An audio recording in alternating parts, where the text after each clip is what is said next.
as it relates to the school's mission, as it relates to their needs.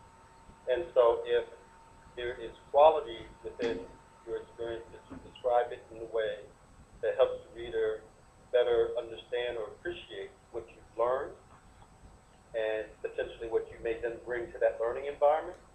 That's what I would like to see when I was reviewing applications. If you just simply list it and there's no description or it doesn't provide any additional information to help me get a better sense of who you are, then most people will make an assumption, right? They're going to fill in the blank. So if there's very little information there, I may think, well, maybe this person just didn't care. They didn't spend a lot of time in the application. So the application is the thing that you have the most control over. So I would just emphasize the importance of quality over quantity. And many schools refer to that as taking a checklist approach. If it looks like you're just checking off the list, like working for the Red Cross, it's 5 seconds of research with this professor, it's going to be noticeable. Yeah. It's definitely important to have quality experiences that weren't just something you did on an afternoon or at one setting on a weekend. You know, they want to see sustained, that you have a sustained relationship, let's say with a club where maybe you began as a member and then the next year you took on more responsibility and perhaps by the last year you had a leadership role. They want to see your distance traveled. So don't just list something because you think it sounds good. It may look frivolous or just extraneous. Thank you. So we have a question from one of our members, Jonathan. Hi. How does clinical research compare to becoming an EMT on the application? I'm sorry, clinical research Compared to what? becoming an EMT, for instance. How does that compare on the application? Dr. Young? You know, again, there's so much variation. So the thing I would emphasize is you have to do something that you have passion about. I think if you love research, you're fascinated by it, you think that it enables you to think more broadly about the type of work that you eventually hope to do in terms of medicine, it's wonderful. EMT experience is different, obviously, but I think it should be something that you're committed to and you're passionate about. So I think it just really depends. If you don't have any other clinical experiences or field experience or volunteer experience that would suggest that you even interacted with people who are ill, then there are schools that may say, well, you've never worked with an ill person, so you may not even like it. But there are also schools that will value the clinical research aspect of research because that's part of their mission. So I think when I was actively a dean of admissions, I would just encourage applicants to follow their passion, do what they enjoy doing, because that will be evident in the application. If you're granted an interview, that will be evident in the interview. So I would just follow your passion, do what makes you happy, and that gives you the kinds of experiences that are in line with what you ultimately want to do professionally. And if you check the medical school admission requirements website, it will let you know not only the mission of the school, but we also list the percentage of accepted applicants with research, medically related volunteer and paid work, and shadowing experiences. One interesting thing to note that at least one of our medical schools makes their new entrants become EMTs the first year so that they have more experience being with patients and are less timid. So I would say that that's looked upon favorably, and lab experience is always looked upon very favorably. All right, thank you.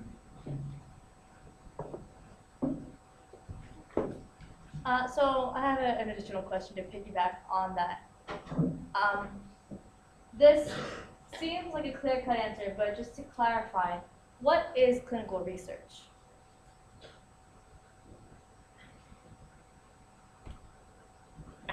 The way I would define it Clinical research is really application of the sciences actually to the bedside. So if you really think about clinical, if you think about lab work or basic science research, you are basically interacting with a petri dish or a Bunsen burner. I don't know if you guys have any of I kneel with that in clinical research may be doing something more qualitative versus quantitative. It may be actually interviewing patients that come into the ER, and that's part of a larger study to try to understand sort of the process by which a person comes into the ER, what happens to them, what the disposition is. So clinical research, I would say, is again, it's clinically based, it's application based, and it may help a researcher understand how it is applied, in a direct clinical way. Does that make sense? Yes, it does. My question, some people have asked me, oh, does sociology research count towards clinical research? Does psychology, does ecology, et cetera, et cetera? And that's mainly the reason why I brought it up. Yeah. So thank you.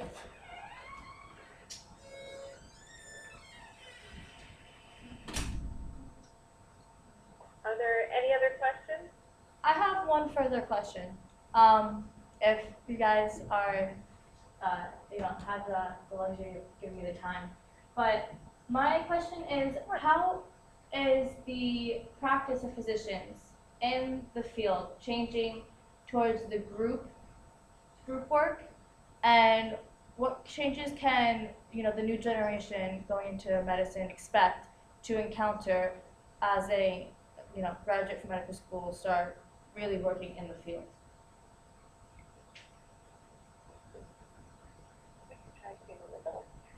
That's a great question. So, 20 years ago, I would even say that medicine was, or the practice of medicine was primarily a solo practice. Like you had a physician who hung his or her shingle, saw patients. Again, they weren't hospital based. But even so, they could have an outpatient practice, ambulatory practice, and then even if they did procedures, they would then go to the hospital. Increasingly, medicine is really a team-based profession. And not only with physicians, but interprofessional. So you increasingly have physicians working alongside with PAs, obviously nurses, social workers, psychologists, pharmacists, again, really trying to provide a more holistic approach to patient care. I think technology has also changed significantly by the way in which physicians operate. We know that there's telemedicine, for example, where a patient can be 500 miles away and actually telemedicine is like, that's correct, where with a patient and his or her family and treating physician to figure out how to best care for that individual.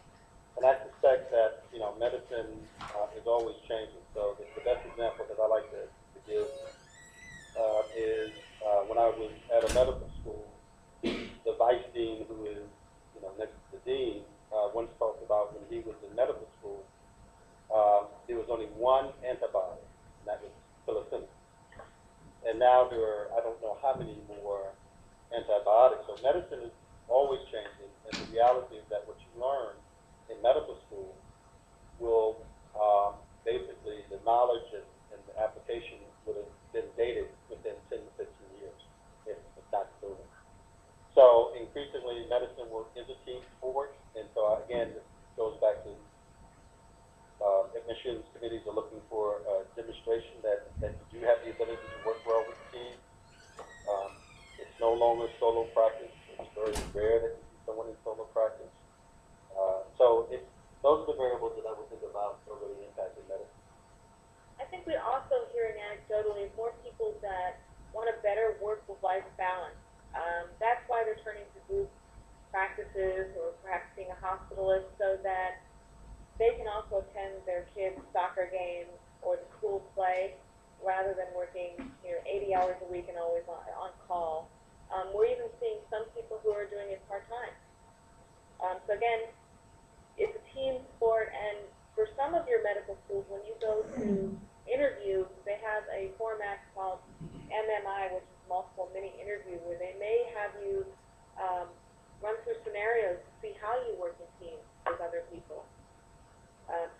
that you're a good fit for that medical school. Thank you.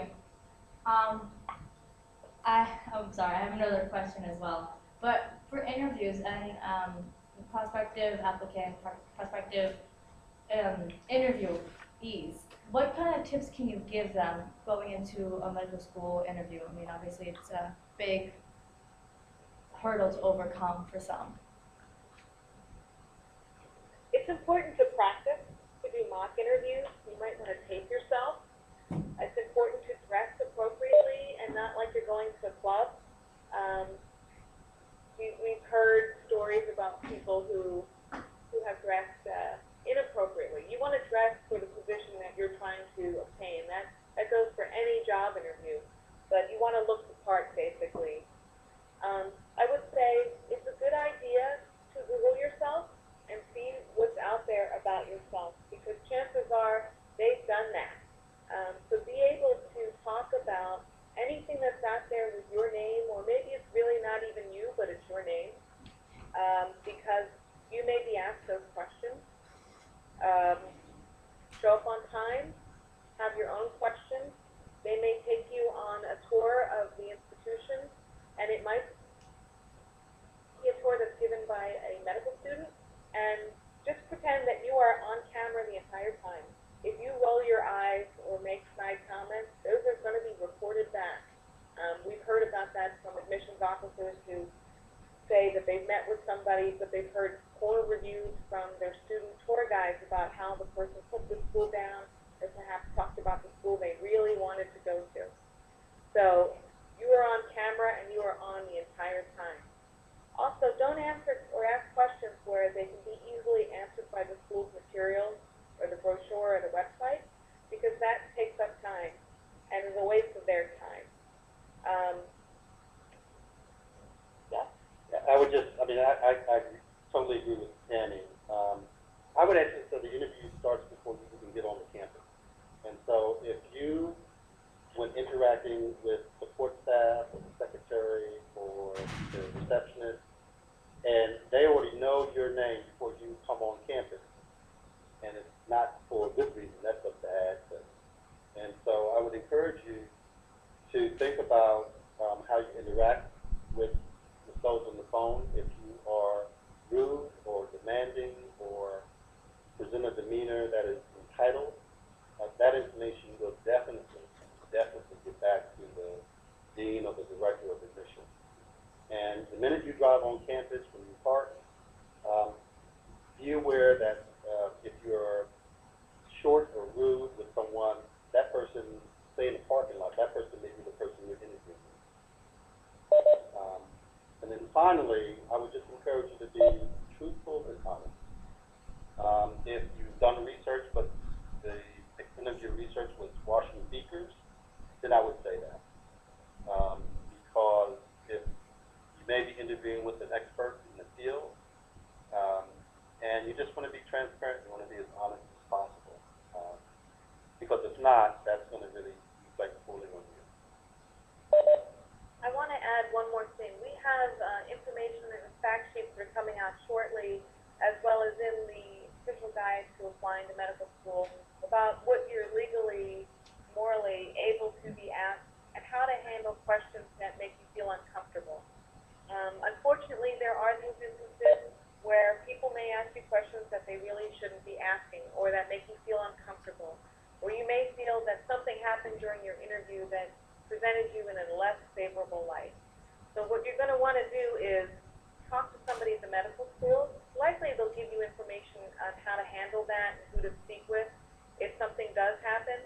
But you also want to talk to your pre-health advisor, and sooner rather than later is better. You don't want to come off saying, well, I never got in because something happened, but you never brought it up to them.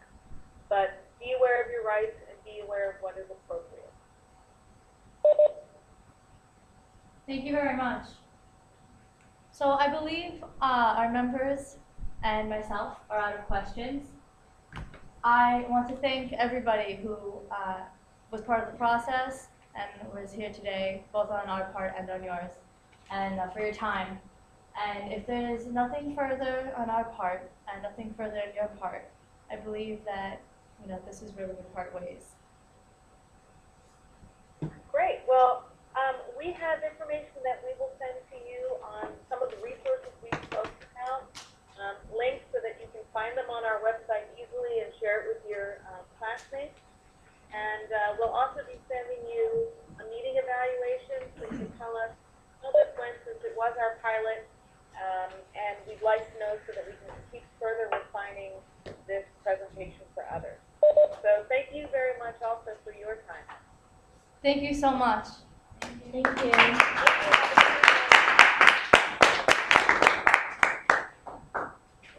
Bye. Take care. Are we all here? Are we good, right? No, he definitely hung up with that. Yeah. It wasn't? They were. It's done now. Are you a news reporter or what? Are we all here?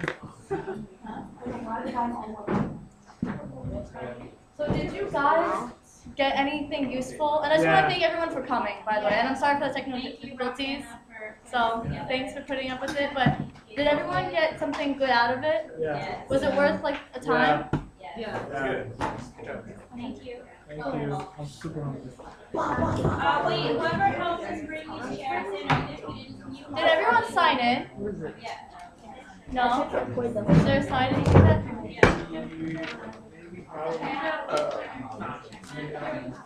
If anybody has questions they didn't ask, they probably just ask. So, Yeah, the rest of the members got the rest of the stuff from med school. wants to ask any questions. Alright, there are people applying right now, so if you have any questions on applying or courses or anything, ask upperclassmen in the community. Is there anything that you need to Yeah, I know. like? No, Those people who left after you, didn't know whether. I wish we had better speakers. If we had better speakers. Honestly, because the communication between us, like, we said like, oh, it would only take 5 minutes to like set it up. So like, okay, 5